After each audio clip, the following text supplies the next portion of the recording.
नमस्कार दोस्तों बहुत से लोग होंगे वो पंडित जी ये देख के कह देते हैं तो ये देख के कह देते हैं आपको 7:30 बजे इससे बहुत ज्यादा घबराहट हो जाती है। लेकिन इसमें घबराने की कोई जरूरत नहीं, तो इसमें 7:30 आपको कभी भी इतना ज्यादा कार्य नहीं करना। लेकिन अगर आप शनि के तरीके से चलते हैं, अगर शनि के तरीके से आप जब भी आपको 7:30 लगे, पहली सबसे बड़ी बात आप सात्विक होंगे। जैसे भी आप सात्विक होंगे तो ये शनि ग्रह आपको बुरे फल देने बंद कर देंगे। किसी को भी बिना वजह तंग ना करें, किसी मजदूर का पैसा ना रखें, किसी भी ब्याज का किसी के ऊपर पैसा ना चढ़ाएं, ना ब्याज खाएं। खास तौर पे साढ़े शादी समय तो ये बिल्कुल बंद कर दें।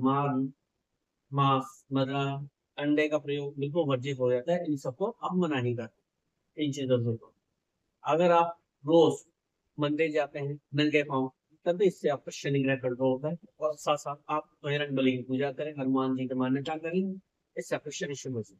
जय अम्बे।